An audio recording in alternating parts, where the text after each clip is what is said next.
प्रिय बंधु, वेद विज्ञान वार्ता की इस श्रृंखला में पूर्व प्रस्तुत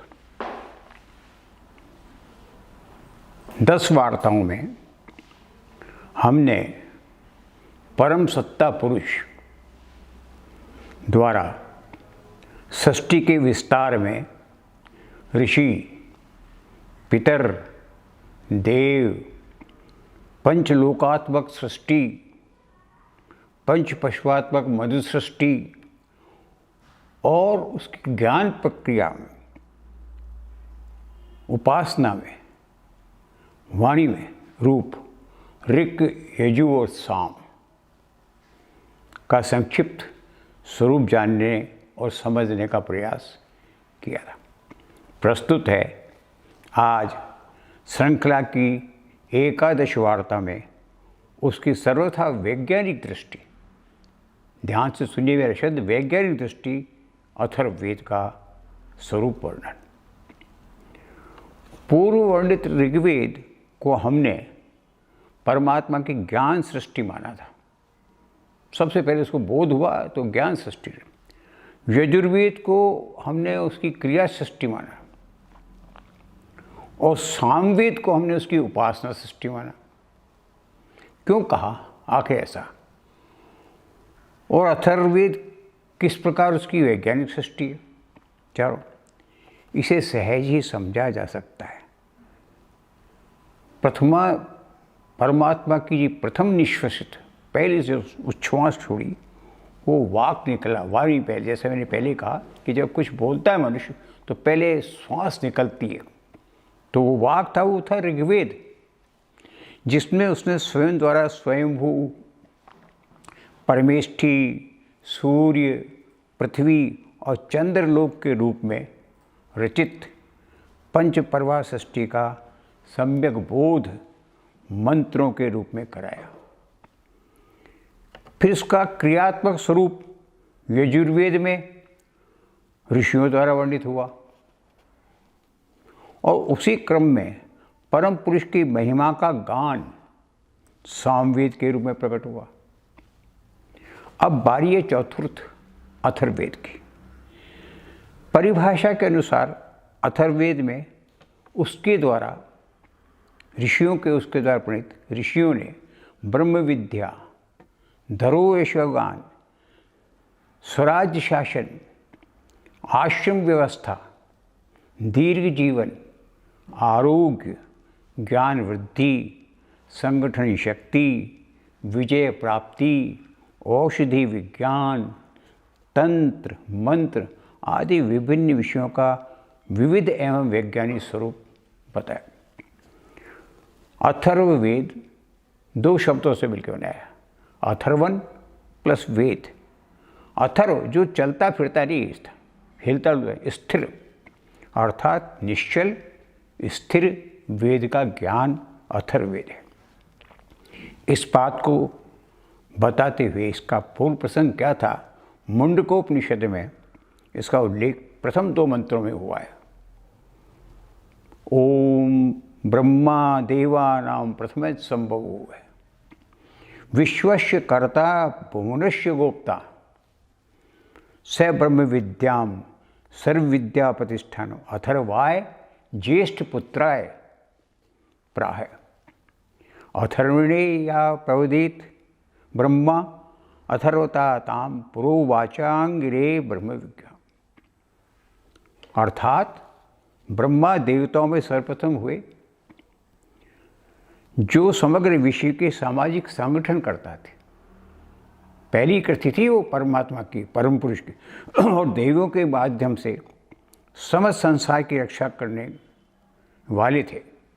उन्होंने अपने ज्येष्ठ पुत्र अथर्ववाद को इसका सर्वप्रथम उपदेश दिया। कालांतर में पिता ब्रह्मा से प्राप्त ज्ञान को अथर्वा ने अपने पुत्र आंगिरस को दिया और यह ज्ञान क्रमशः ऋषि परंपरा में बढ़ता ही चला गया। फलतः इन सभी ऋषियों ने अग्नि की ही उपासना की। देव बहुत थे पर अग्नि तत्व की उपासना की और यज्ञ को उसका माध्यम बनाया। अथर्वा ऋषि ने जो ऋचाएँ प्रस्तुत की उनमें जीवन की अध्यात्मपरक, सुखकारक, आत्मोत्थान करने वाली और जीवन को आनंददायक बनाने वाली सृजनात्मक ऋचाएँ थी, जबकि आंगिरस की ऋचाएँ इससे विपरीत थी। आंगिरस ऋचा इसके विपरीत अभिचार कम करना, शत्रु विनाशक, जादू टोना, मारण, वशीकरण आदि विध्वंसात्मक ऋचाएँ रची। तथापि एक बात दोनों में थी, दोनों ऋषियों द्वारा प्रस्तुत ऋचाएँ मानव के लिए हितकारी थी। वो भी हितकारी थी, ये भी हितकारी थी। साधक रूप में मंत्रों से अध्यात्म, ब्रह्म विद्या और आत्मज्ञान की प्राप्ति होती है, और निषेधात्मक मंत्रों से दुर्भाग्य, दुख, दारिद्र्य, पाप, शाप, ताप, अनिष्ट, संकट और संघर्ष इनकी निवृत्ति होती है। दिखने में वो निषेधात्मक है, पर वो निषेध किस बात का है कि जो जीवन में बुराइयां हैं, कमियां, उनको दूर करना। अथर्ववेद में 20 कांड संकलित हैं, जिनमें 13वें से 18वां और 20वां कांड, इनकी सामग्री ही व्यवस्थित है पूर्णतः। शेष पहले से 12वां और 19वें कांड की सामग्री का चयन पूर्णतः अव्यवस्थित है, कोई क्रमबद्धता उसमें नहीं। अगर विषय विवेचन की दृष्टि से देखें, उससे आकलन करें, तो अथर्ववेद के सभी मंत्रों को हम 3 भागों में बांट सकते हैं। शांति मंत्र, जो जीवन, पुष्टि मंत्र और अभिचार मंत्र, क्रियाकलाप। यह वेद पूर्णतः रहस्यात्मक है, ये पूर्ण उनकी तरह नहीं है ज्ञानात्मक। एक और जहाँ ब्रह्म ज्ञान द्वारा स्थित प्रज्ञ बनने की दिशा की ओर बढ़ाता है, उसे अज्ञात परमेश्वर से साक्षात करने की दिशा में प्रेरित करता है, वहीं दूसरी ओर तंत्र शक्ति भौतिक साधनों सुविधाओं की प्राप्ति पर जोर देता है।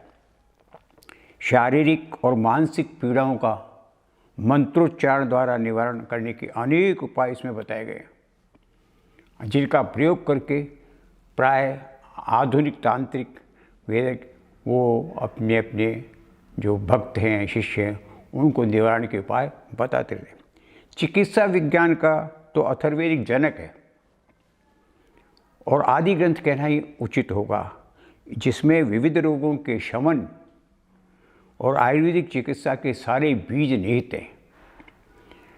अथर्ववेद का उपदेश है, भेषजम सेवस्व, हे प्राणी औषधि का सेवन करो, त्वाम जरदृष्टिम करो ही, ये सब तुझे तमाम जो जरदृष्टि, जरा पाए, बुढ़ापा, रोग आदि इन सब से मुक्त कर दे। इसलिए निसंदेह अथर्ववेद आयुर्वेद का जनक कहा जा सकता है।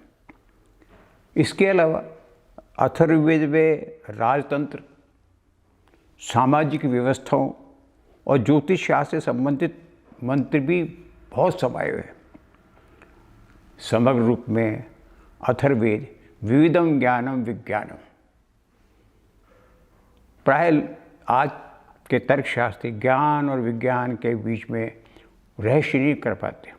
ज्ञान एकम ज्ञानम ज्ञानम, उस परमात्मा का जो ज्ञान है वही एकमात्र ज्ञान है, बाकी जो उसके विविध रूप है उसको सब विज्ञान ही कहना चाहिए, या तकनीक आजकल जिसको कहते हैं। इसलिए एकम ज्ञानम ज्ञानम विविधम ज्ञानम विज्ञानम, यही विज्ञान की परिभाषा करने वाला, ये इस परिभाषा को सार्थक करने वाला ये वैज्ञानिक ग्रंथ है, जिसमें विविध विषयों का समावेश है। और इसका एक प्रमुख मंत्र है, यज्ञस्य चक्षु प्रभृति मुखम च वाचाम श्रोत्रण मनसा जुहोमि इमं यज्ञम विततम विश्वकर्मणा देवा यंतु सुमनुष्यमाना। अर्थात सभी प्राणियों को ये अथर्ववेद जीवन में संपन्नता, सुख बोध कराने वाला ग्रंथ है।